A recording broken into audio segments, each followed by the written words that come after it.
ছিল ঈসা বাদওয়ান, তিনি গাড়ি নিয়ে রাস্তায় রওনা করলেন। রওনা করার পরে হঠাৎ করে সিগন্যাল আসলো, হাত উঁচু করে সামনের থেকে কোনো এক মহিলা গাড়ি থামানোর জন্য বললেন। হুজুর তাদের সামনে যায় গাড়িটা থামায় দিলেন। এবার মহিলা বললেন, বাবা তুমি কে? তোমাকে চিনি না, তোমাকে জানি না, আমরা খুব মুসিবতে আছি। হুজুর বললেন, কি মুসিবত আপনাদের? এবার মহিলা বললেন, বাবা আমার এই কন্যা, আমার এই মেয়েটা সন্তান হবে, কিন্তু হাসপাতালে যাওয়ার মতন কোনো গাড়ি গুড়ি আমাদের নাই, কিন্তু আমার মেয়েটা খুব ছটফট করতেছে। হুজুর তাদেরকে গাড়িতে উঠালেন, হাসপাতাল নিয়ে গেলেন। মা এবং মেয়েকে হাসপাতালে রাখার পরে তিনি বাহিরে দাঁড়ায় রইলেন। 1 ঘন্টা পরে মা এবং মেয়ে একটা ফুটফুটে সন্তান নিয়ে বের হয়ে আসলেন। বাহিরে আসার পরে বললেন যে হুজুর আমার একটা নাতি হয়েছে। হুজুর আবার বললেন, আপনার গাড়িতে উঠেন। গাড়িতে ওঠার পরে তাদের বাড়িতে যখন পৌঁছায় দিয়েছেন, ইতিমধ্যে 3.5 ঘন্টা সময় গিয়েছে। কয় ঘন্টা? 3.5 ঘন্টা সময়। হুজুর যখন তাকে বাড়িতে নিয়ে পৌঁছায় দেওয়ার পরে ওই 3.5 ঘন্টা আগের জন্মগ্রহণ করা সন্তানটা যখন বিছানায় শোয়া, হুজুর যখন আসতে লাগবেন, ওই মুহূর্তে ওই সন্তানের জবান থেকে আওয়াজ আসছে, আসসালামু আলাইকুম ওয়া রাহমাতুল্লাহ।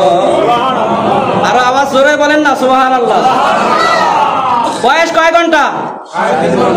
3.5 ঘন্টার পোলাপান কি সালাম দিতে পারে? 3.5 বছরের পোলাপানের সালাম জানে? শিখাই দিলে হয়তো বা কিছু বলতে পারে, তাও লেহায়া মেহায়া কইবে, আসসালামু আলাইকুম বলতে পারবে না। কিন্তু 3.5 ঘন্টা আগে জন্মগ্রহণ করা সন্তানটা স্পষ্ট এবং শুদ্ধ ভাষায় বললেন, আসসালামু আলাইকুম ওয়া রাহমাতুল্লাহ। এবার সন্তানটা বললেন, হুজুর দাজ্জাল সর্বশেষ যেই ব্যক্তিকে হত্যা করবে, হুজুর দাজ্জাল যেই ব্যক্তিকে সর্বশেষ হত্যা করবে, ওই ব্যক্তিটাই হলাম আমি। তার মানে দুনিয়ার হায়াত শেষ হয়ে গিয়েছে, কিয়ামত খুব নিকটে। দাজ্জাল খুব চলে আসবে, খুব অল্প সময়ের মধ্যে। ইমাম মাহদী আসবেন, হযরত ঈসা আলাইহিস সালাতু ওয়াস সালাম দুনিয়ার জমিনে চলে আসবেন, বেশি দিন বাকি নাই। 2004 সালে যদি জন্মগ্রহণ করে তাহলে এখন 25 সাল। তার বয়স কত বছর? 21 বছর হয়ে গেছে গা। তার মানে 30 বছর ওভার হওয়ার পরে ওই যুবকের এরপরে ইমাম মাহদী দুনিয়ায় আসবেন। দাজ্জাল আগে আসবেন। দাজ্জাল দুনিয়ায় কতদিন থাকবেন? দাজ্জাল মাত্র 40 দিন থাকবেন দুনিয়ায়। এই 40 দিনের আল্লাহ নবীজি বলেছেন, দাজ্জালের প্রথম দিনটা হবে 1 বছরের সমান। দাজ্জালের প্রথম দিনটাই হবে দুনিয়ার 1 বছরের সমান। দ্বিতীয় দিনটা হবে 1 মাসের সমান। তৃতীয় দিনটা হবে 1 সপ্তাহের সমান। আর বাকি যেই দিনগুলো আছে আমাদের মতো 24 ঘন্টার দিন হবে। ওই লোকটা দাজ্জালটা এই 40 দিনের মধ্যে তামাম পৃথিবীর এমন কোন শহর থাকবে না যেই শহরে সে যাবে না। আল্লাহ নবীজি বলছেন, আল্লাহর নবী আদম আলাইহিস সালাম থেকে শুরু করে কিয়ামত পর্যন্ত সবচাইতে বড় ফিতনার নাম হচ্ছে দাজ্জালের ফিতনা। দাজ্জাল যখন দুনিয়ার জমিনে আসবেন, আসার পরেই তিনি মক্কা এবং মদিনায় রওনা করবেন। দাজ্জাল বলেছে, পৃথিবীর সব শহরে আমি যেতে পারবো, কিন্তু 2টা শহরে আমাকে ঢুকতে দেওয়া হবে না। ওই 2টা শহরে আমি যাইতেও পারবো না। দাজ্জাল যখন রওনা করবেন মক্কার দিকে, মক্কায় গেট আছে যাকে বলা হয় কোরআন গেট। কোরআনের গেট, শ্বেত পাথরের তৈরি কোরআন গেট, আপনারা ভিডিওতে দেখছেন হয়তোবা। রোডের উপর দিয়া এইভাবে রেহালের মতো দেওয়া আছে। এটাকে বলা হয় কোরআন গেট। এই কোরআন গেটের নিচ দিয়া এই গেটটা হলো শ্বেত পাথরের তৈরি। দাজ্জাল যখন এই জায়গায় মক্কায় ঢোকার জন্য যখন এই জায়গায় আসবে, আল্লাহ রাব্বুল আলামিন তার কুদরতি ফেরেশতাদেরকে দিয়া তরবারি হাতে করিয়া দাঁড় করায় রাখবেন। দাজ্জালকে যখন দৌড়ানি মারবে ফেরেশতারা, তখন দাজ্জাল সোজা উত্তর দিকে দৌড়াইবে, মদিনার দিকে। মক্কা থেকে মদিনার দূরত্ব 280 মাইল। একদম মক্কা থেকে সোজা উত্তরে হলো মদিনা। মদিনার দিকে যখন রওনা করবেন, মদিনার একটা গেট আছে, রেহালের গেট। ওই জায়গায় যখন আবার দাজ্জাল পৌঁছবে, তখন আবার ফেরেশতারা আবার তাকে ধাওয়ানি দিবে। তখন মদিনার থেকে সোজা পূর্ব দিকে হলো জেরুজালেম, বাইতুল আকসা, যেই ফিলিস্তিনের মসজিদরা, যেইটা এখন কাফেররা দখল করে রেখেছে, ওই দিকে সে রওনা করবে। সামনেই পড়বে ইসরাইল। ইসরায়েলের রাজধানীর নাম হলো তেল আবিব। ওই তেল আবিবে এই দাজ্জাল যেই গেটের নিচে জীবনের শেষ নিঃশ্বাস ত্যাগ করবেন, যেই গেটের নিচে দাজ্জালকে হত্যা করবেন হযরত ঈসা আলাইহিস সালাতু ওয়াস সালাম, এবং মাহদী আলাইহিস সালাম যেই গেটের নিচে হত্যা করবেন, ওই গেটটা তারা তৈরি করে রেখেছে। ওইটাও পৃথিবীর সর্বশ্রেষ্ঠ মূল্যবান পাথর, শ্বেত পাথর দিয়ে তারা বানায় রাখছে ওই জায়গায়। ও যখন রওনা করবে, আল্লাহর নবীজি বলছেন মদিনা থেকে যখন ফিলিস্তিনের দিকে ওই রওনা করবে, জেরুজালেমের দিকে, এই সময়টাই হবে সবচাইতে ভয়ানক সময়। এটাই হবে দাজ্জালের ফিতনার সবচাইতে খারাপ সময়। দাজ্জাল যখন রওনা করবেন, সামনে যত মানুষ পড়বে, মানুষদেরকে ধরবে আর বলবে যে আমাকে খোদা মান, আমাকে খোদা মান, তুই দুনিয়ায় যা চাবি আমি তোকে তাই দিয়া দেব, তুই দুনিয়ায় যা চাবি আমি তাই দিব। তুই যদি 100 তলা বিল্ডিং চাস, মুহূর্তের মধ্যে আমি 100 তলা বিল্ডিং বানাবো। তুই যদি টাকা চাস আমি টাকা দিব, তুই যা চাস আমি তাই দিব, তবু আমাকে খোদা মান, তাইলে তোর দুনিয়ায়ও শান্তি আখিরাতেও শান্তি। যারা দাজ্জালের এক হাতে থাকবে আংটি, বাম হাতে থাকবে একটা আংটি, আংটিটার উপর লেখা থাকবে কাফার, কাফের, আর ডান হাতে থাকবে একটা লাঠি। দাজ্জালের কথায় যারা, দাজ্জালের উপর যারা ঈমান আনবে, দাজ্জাল তাদের কপালের উপর একটা আংটি দিয়ে টান মারবে, কপালের উপর লেখা উঠবে কাফের। আর দাজ্জালকে যারা মানবে না, যারা খোদা মানবে না দাজ্জালকে, ওই যে ডান হাতে লাঠি ওইটা দিয়া পিটায়া দুনিয়ার জমিন থেকে ঈমানদারদেরকে সেই শহীদ করে দিবে।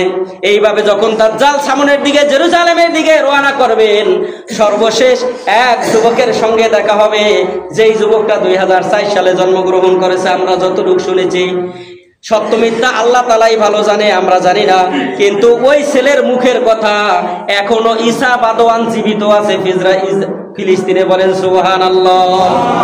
যেই হুজুর বলছে, যেই হুজুরকে সালাম দিয়ে বলছেন আমি দাজ্জালের সর্বশেষ হত্যার শিকার যে হবে আমি হইলাম সে, তাইলে এই 21 বছর হয়ে গেছে, হুজুর এখনো জীবিত আছে।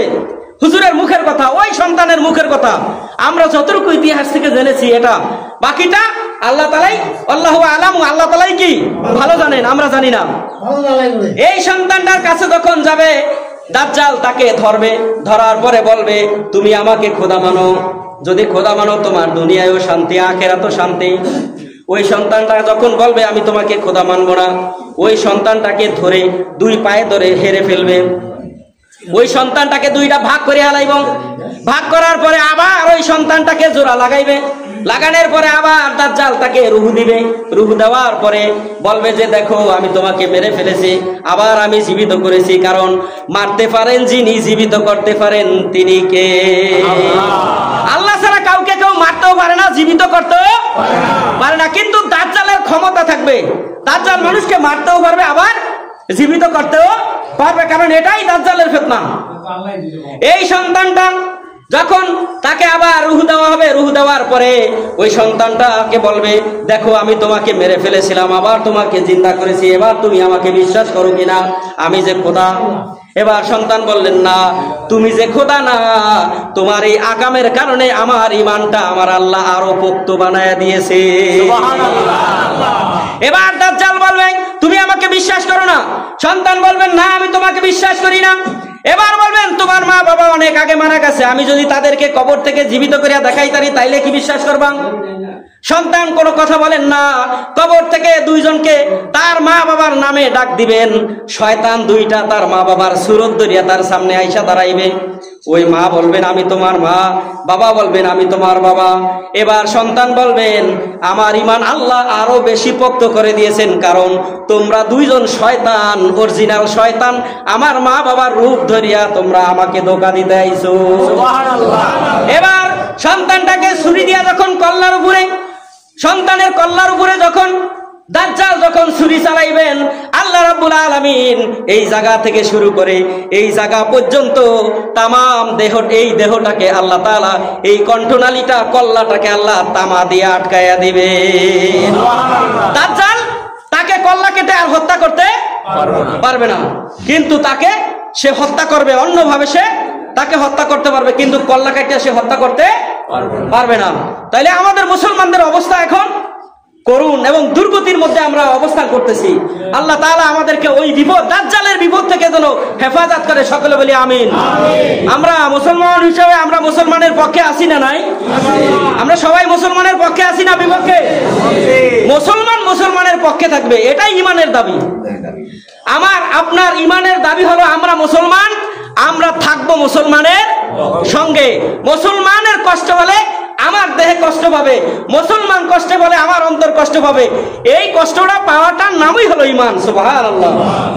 আল্লাহ তাআলা বলছেন, আল্লাহ নবী সাল্লাল্লাহু আলাইহি ওয়াসাল্লাম বলছেন, পৃথিবীর এক প্রান্তে যদি আমার কোনো মুসলমান আঘাতপ্রাপ্ত হয়, অপর প্রান্তের মুসলমান যদি ওই আঘাতে কষ্ট পায়, তাহলেই তার ঈমান আছে। সুবহানাল্লাহ। আর যে আঘাত পাইলে কষ্ট পায় না, ওর ঈমান নাই, ওই নামে মাত্র গরু খাওয়ান না, মুসলমান ছাড়া আর কিছুই না। আমরা কি আমাদের মুসলমান ভাইদের আঘাতে আমরা কি আঘাতপ্রাপ্ত হব? আমরা